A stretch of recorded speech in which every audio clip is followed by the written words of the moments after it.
음식의 맛을 좀 더 하고 싶다는 어찌 보면 아주 단순한 욕망이 지금 우리가 사는 이 거대한 세상을 만들었다면 믿으시겠어요? 모든 것의 시작은 정말 작지만 강력했던 향신료, 바로 그것 때문이었습니다. 자, 15세기 유럽으로 한번 가볼까요? 냉장고 같은 건 당연히 없던 시절이었죠. 고기 맛을 보존하고 또 잡내를 잡아주는 후추나 계피 같은 향신료는 그냥 양념이 아니었어요. 이건 부와 권력 그 자체를 보여주는 상징이었거든요. 식탁에 향신료가 올라온다는 것만으로도 나 이런 사람이야 하고 보여주는 시대였던 거죠. 그 가치는요, 정말 말 그대로 금이나 은과 똑같이 취급됐고 심지어 이걸로 세금을 내기도 했습니다. 그런데 아주 큰 문제가 하나 있었습니다. 이 황금알을 닿는 거위 같은 향신료 무역의 길목을 당시 세계 최강대국이었던 오스만 제국이 꽉 쥐고 있었던 거예요. 마르코 폴로의 동방견물록 때문에 동양에 대한 호기심은 정말 최고조에 달했는데 막상 향신료를 가져오려면 오스만 제국에 어마어마한 세금을 내야 했으니 가격이 그야말로 천정부지로 솟구쳤죠. 그래서 유럽인들은 생각합니다. 아, 중간 상인 없이 우리가 직접 동양으로 갈 수는 없을까? 바로 이 생각에서 새로운 바닷길을 향한 열망이 불타오르기 시작합니다. 바로 이 절박함이 인류 역사상 가장 위대한 탐험의 시대를 열게 됩니다. 유럽 국가들은 어마어마한 부를 얻기 위해 미지의 바다로 나아가는 이 위험한 도박에 모든 것을 걸기 시작한 거죠. 하지만 이런 무모해 보이는 도전이 그냥 용기만으로 가능했던 건 아니에요. 끝없이 펼쳐진 저 망망대해를 정복할 수 있게 해준 결정적인 열쇠가 있었습니다. 바로 항해 기술의 엄청난 발전이었죠. 그 기술 발전의 상징 중 하나가 바로 이 카라벨이라는 배입니다. 이전의 배들과는 다르게 삼각돛을 써서 바람의 방향에 상관없이 심지어 역풍을 맞으면서도 앞으로 나아갈 수 있었어요. 이 작고 빠른 배 덕분에 거친 대서양을 건너는 꿈이 드디어 현실이 된 겁니다.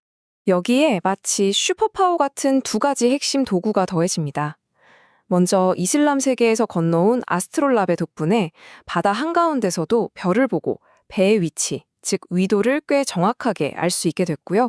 중국에서 온 나침반은 계속 개량되면서 어떤 파도 속에서도 방향을 잃지 않게 도와주었죠. 이 두 가지 도구가 선원들에게 이제 해안선이 보이지 않아도 괜찮아 하는 자신감을 심어준 겁니다. 자, 이제 기술은 준비됐고 국가들 간의 불꽃 튀는 경주가 시작됩니다. 특히 지중해 무역에서 밀려나 있던 포르투갈과 에스파냐가 가장 적극적이었죠. 먼저 1488년에 포르투갈의 디아스가 아프리카 남쪽 끝 희망봉에 도착하며 앞서 나갑니다. 다급해진 에스파냐는 콜럼버스를 후원해서 1492년 반대쪽인 서쪽으로 항해하게 하죠. 그러자 1498년에 포르투갈의 바스코 다가마가 결국 아프리카를 돌아 인도로 가는 바닷길을 열어버리고요. 그리고 마침내 마젤란 함대가 세계를 한 바퀴 도는 데 성공하면서 지구가 둥글다는 걸 증명해냈습니다. 말 그대로 세계 지도가 새로 쓰이는 순간이었어요. 하지만 이들의 항해는 단순히 새로운 길을 찾은 것 그 이상이었습니다. 이건 수천 년 동안 서로의 존재조차 몰랐던 두 개의 세계가 처음으로 부딪히는 격렬한 충돌이었어요.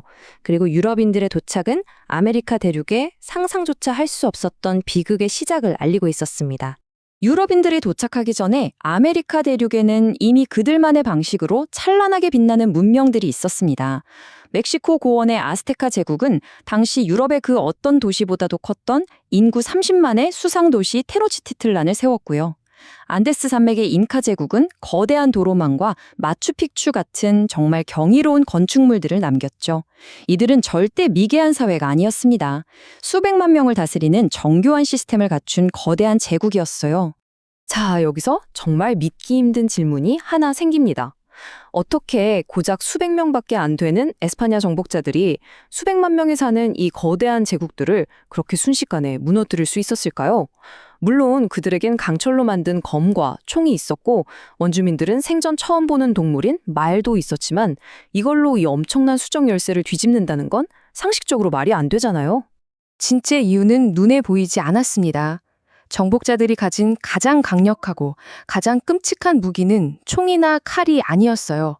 바로 그들의 몸에 붙어온 세균, 특히 천연두 바이러스였습니다. 수천 년간 다른 대륙과 떨어져 살았던 아메리카 원주민들은 이런 질병에 대한 면역력이 전혀 없었거든요. 이 보이지 않는 살인자는 제국의 군대보다 훨씬 빠르고 훨씬 잔인하게 제국을 안에서부터 완전히 무너뜨렸습니다.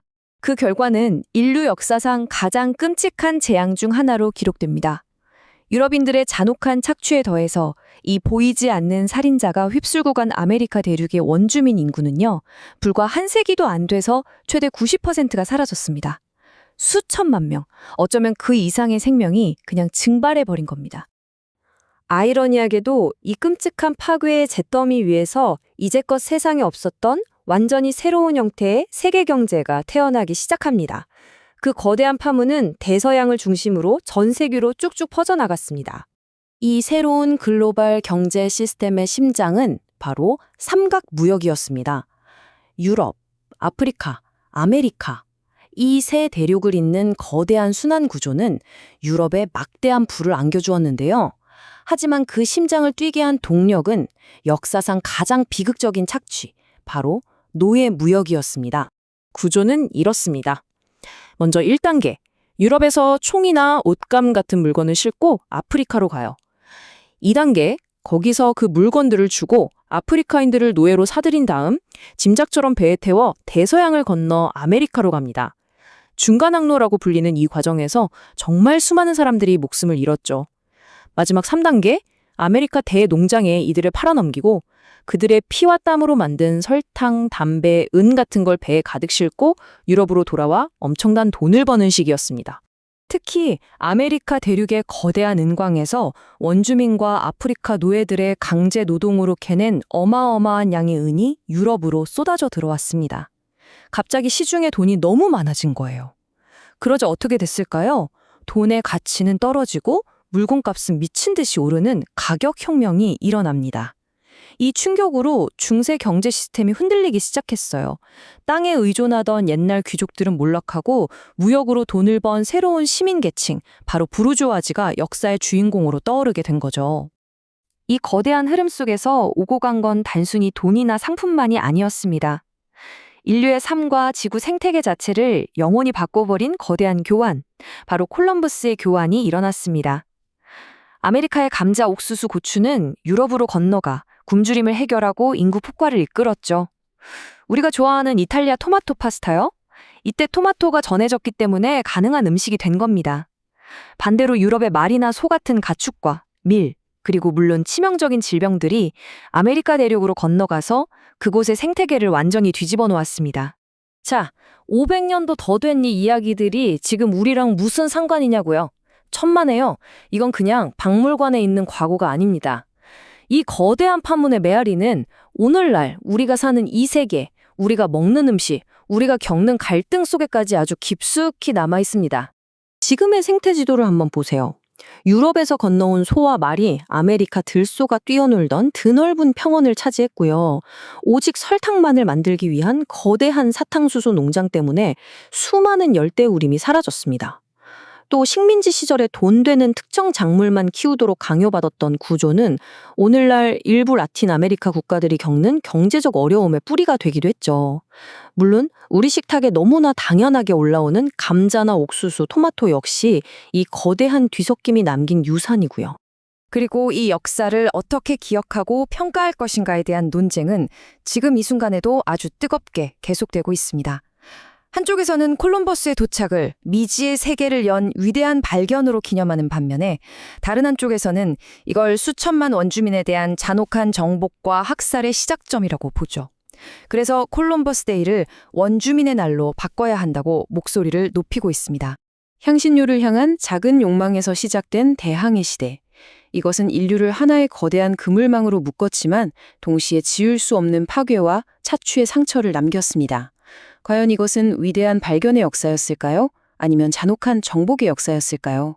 어쩌면 정답은 하나가 아닐지도 모릅니다. 하지만 분명한 건 이 질문에 대해 우리가 어떤 답을 내리는지가 바로 우리가 앞으로 만들어갈 세계의 모습을 결정한다는 사실일 겁니다.